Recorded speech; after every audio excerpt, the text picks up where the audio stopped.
Hey, what's going on YouTube? It's been a while. Welcome to This Week at Bungie on the Road again. My name is Silence. Been a little bit since we've uploaded a video in a while. I've been having a few issues with my computers. It's been a little bit of a hassle to render out videos without my PCs overheating. So long story short, I need to get some new coolers for both my CPUs and both my PCs. And it's going to be a little bit in between a couple of different videos, but I'm still going to try to keep the weekly video going. So I appreciate you guys sticking around and watching the videos. Thank you so much.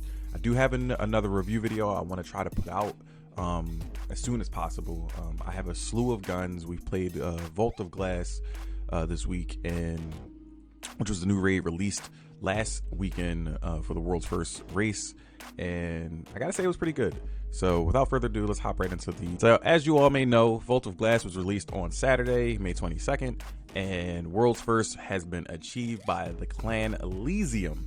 All right, so congratulate them if you can. If you see them on social media, Twitch, YouTube, all that kind of fun stuff, go support them like you would support me, giving them a follow and all that kind of good jazz on all their social media, i.e. Twitch and YouTube and Twitter. All right, so go dig in. They got all their social medias down here below on the TWAB. You can go check that out. But congratulations to them for doing the VOG. I keep saying the VOG. Doing VOG, regular and challenge mode with the triumphs. It's quite a sight to see. But let's get into the nitty gritty of what today's TWAB is totally about. What I've been hearing across all of social media, which is the stasis nerfs, or buffs, or adjustments, however you want to look at it. They are moving up the timetable for some tuning when it comes to the subclass. So okay, so these are changes across the board to all general stasis subclasses. Okay, this means across all the characters, all the classes. Stasis freeze is reduced. They've reduced the for stasis freeze. They've reduced the duration of all non-super freezes versus players to 1.35 seconds. They do note that the freeze is too short to break out, so breaking out is now only possible when frozen by supers. Okay, they've reduced the special, heavy, weapon, and light ability bonus damage versus frozen players from 50% plus 50% to plus 5%. So that's a huge reduction there. We should see some changes in engagements when that comes to play. All right. Stasis slow no longer reduces weapon accuracy. It now increases weapon flinch when under fire. It no longer suppresses class abilities like air moves like Icarus Dash and Blink, except Stormcaller's Blink still gets suppressed when slowed. So they said they're going to address that in the future release. We don't know how long that's going to be out. I'm assuming that's going to come with the actual patch later on down in the future.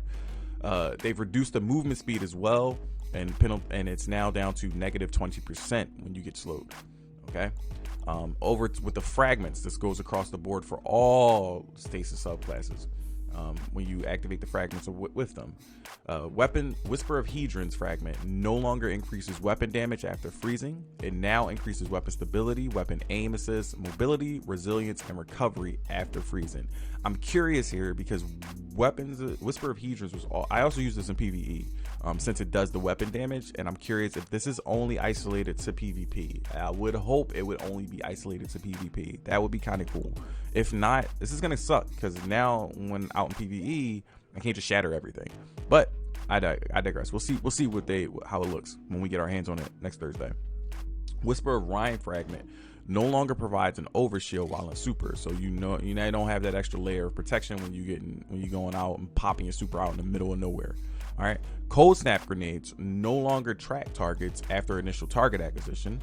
They've increased the arming duration before seeker spawns from 0.3 seconds to 0.8 seconds, so it takes a little bit longer for that to actually proc and show up on the ground. They've reduced the detonation radius versus players from 3 meters to 1.5 meters, so now it goes it detonates a little further. And then now when you throw it and it bounces off a wall, it detonates when it hits the ground, not the wall, so it can no longer activate on the wall. All right. Okay, so for Titans, the behemoth, since they've seen a large, since the data is showing them that, it's one of the highest win rates in the game with this particular subclass, They've made adjustments moving forward with that to kind of slim it down and push it and squeeze it back into play with the light subclasses. We'll see. I don't think it's going to make that big of a difference. But Shiver Strike, they've reduced the flight speed and the distance. They've also reduced the knockback versus players. They've also removed the slow detonation on player impact. Cryoclasm, it now requires the Titan to sprint for 1.25 seconds before activating when not in super, and they've removed its cooldown entirely. So, meaning, once you've activated Cryoclasm once, you run for a little bit, then you slide. It no longer has that cooldown after you do it once. You don't have to wait. You can immediately do it again once you start that sprinting and get to past that barrier of 1.25 seconds. Okay, this is kind of like how Transverse's steps work, where you take a couple of steps first and it activates within 1 second. I think roughly around the same time it activates, and then you get your reload off. So it's kind of like that. You can do it as many times as you want, as long as you get to that sprint distance. All right, Howl of the Storm. It now has a reduced angle of initial freezing / damage from the cone. Okay, meaning basically it's just that the area of effect in front of it, the cone, is now a little bit smaller than what it initially was. They've reduced the crystal creation freezing radius, and they've slowed down sequence of crystals formation to allow victims more opportunity to escape. Now it also spawns a small crystal on walls if performed into walls. All right, and then Glacial Quake has a reduced heavy slam vertical freezing range for players, so now you can jump above this Hunters, and you can probably fly higher than normal Warlocks. They've also reduced the damage resistance from 50% to 47%. I see the two key things I see here is the vertical freezing and the damage cone. Those two are two big players there, as well as the activation of Cryoplasm. I don't think that's going to be too much of a big deal there, but I do think they've allowed that to give you a little bit more of a movement option there, because there's just, you can get super. I don't know how this has the highest win rate. Obviously, maybe just because of collision and stuff, you can trap everybody more effectively. But this might work out. Might make it a little bit more balanced. All right, moving on to the Revenant Hunters, the favorite subclass in PvP across everything. Highest used subclass in the game currently. They've made their adjustments here. We're going to go over those. Withering Blade has reduced duration versus players, now from 2.5 seconds to 1.5 seconds. They've reduced the Whisper of Durance slow duration extension versus players from 2 seconds to 0.5 seconds. They've reduced damage versus players from 65 to 45 after one bounce, reduced further to 30. Okay. They've reduced the projectile speed by 10%, and they've reduced tracking after bouncing off a wall. This is huge because those damn shurikens are super annoying around corners, and they just could bounce every fucking where. And I understand that was the catering thing when they first announced it, and that was that's what made this look so cheeky and fun. But there were some outliers there, aka the slow duration and the bounce damage. Like, the damage was just too much around the corner. Obviously, if it can bounce off of walls and hit multiple targets, it needs to be reduced and be more feasible when in those types of engagements. Okay, I like this. I like the fact that they reduced it down by 30. We'll see how that it handles inside PvP actively. Winter Shroud. They've reduced slow duration versus players from 2.5 seconds to 1.5 seconds, and they've reduced Whisper of Durance slow duration extension versus players from 2 seconds to 0.5 seconds. Okay, pretty much the same thing up top there. Just reiterating that on Winter Shroud. And then Touch of Winter, Cold Snap Seekers no longer have increased movement speed or travel distance, and then Cold Snap Seekers now spawn a small stasis crystal on detonation. Okay, nothing too special there. Moving on to our favorite subclass in the game, our favorite class in the game, Warlocks here. All right, and then with their favorite subclass, the Shadebinders. All right, Warlocks have been getting touch and go since the beginning of Beyond Light. So they have made some adjustments to the Shadebinder, and let's go. Penumbral Blast. They've reduced the tracking and proximity detonation size and tracking versus players. They've reduced the freeze radius versus players when impacting the environments from 2.7 to 1.5 meters. Ice Flare Bolts. The Seekers now only chain once when spawned from a player shatter. And then Winter's Wrath, the freezing projectile tracking strength now ramps down to 0 after 2 seconds of flight. That one is probably the best one. I think that the tracking bolts is the key identifier there. All the other proximity things might not be too good. Ice flare bolts might work out as well too. The shatter was a little bit ridiculous in my opinion too. But the tracking for the freezing projectiles from the super, when you're in fight and nothing's going on, I think that's really cool. And that's it for the stasis change. And we move over to next to the new mission, the Expunge mission that was released last week as well, or this week, sorry, on Tuesday. Went live, was pretty good. It's a part of the seasonal quest now.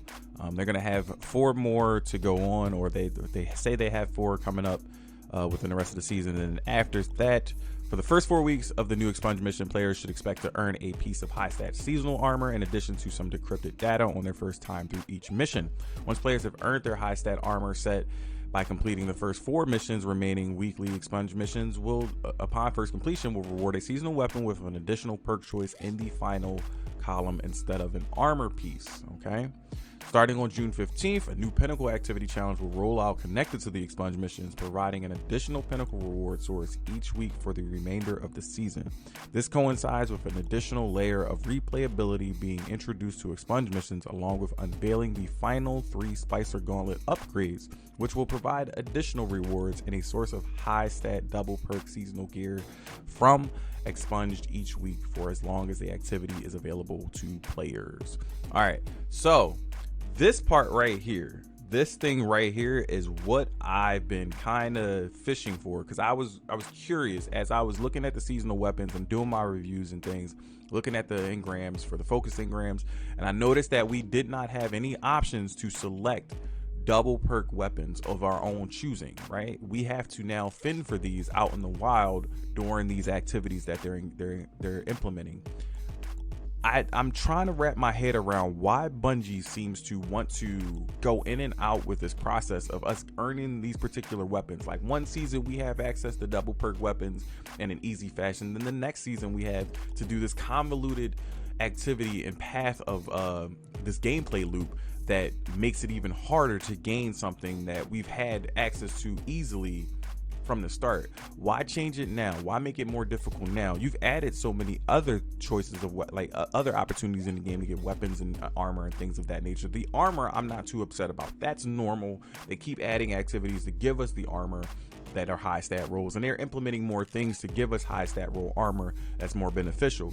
I like that. That's fine. When it comes to the loot grind for the weapons though, they keep changing it and making it worse, in my opinion.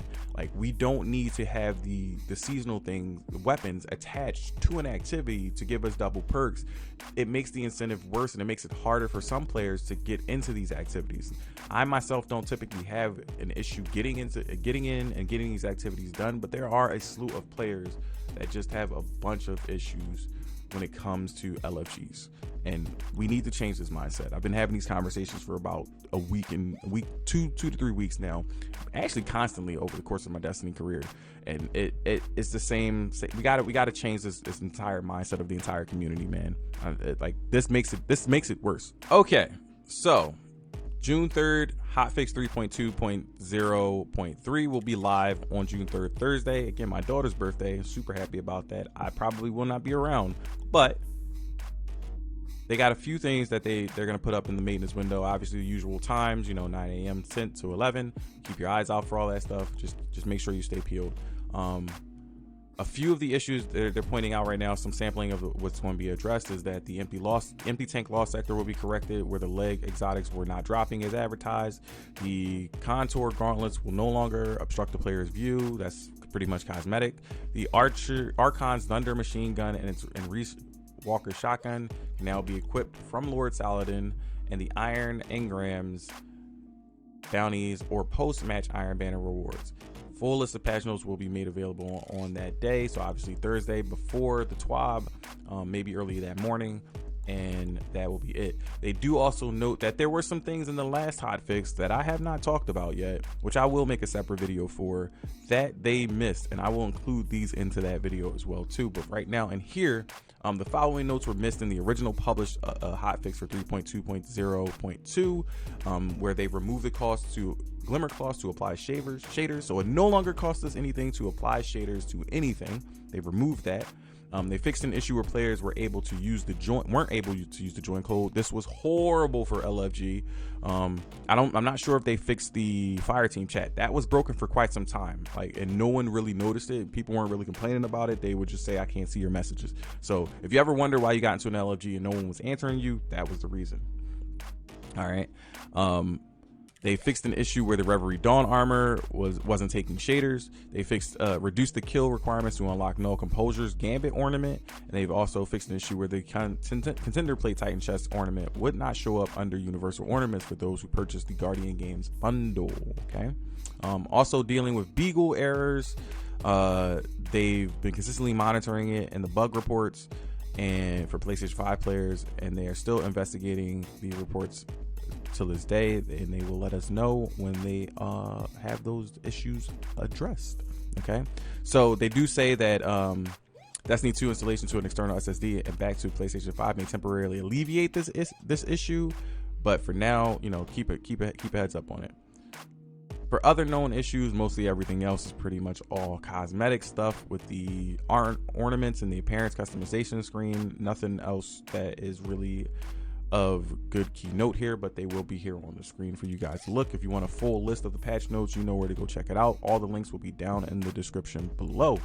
All right, you know what's coming up for this next part, obviously, always, and I've watched pretty much all of these bad boys here. Make sure you go check out the movie of the week and the artists of the week. Support them like you would support me. Drop them a follow, check out their content on Twitter, Twitch, YouTube, whatever the case may be. Turn on notifications for them.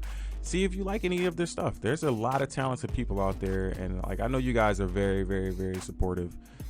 Those who have been watching my videos, I really do appreciate you guys as well. Just share the love, man. I got nothing else to say about it. Just share the love.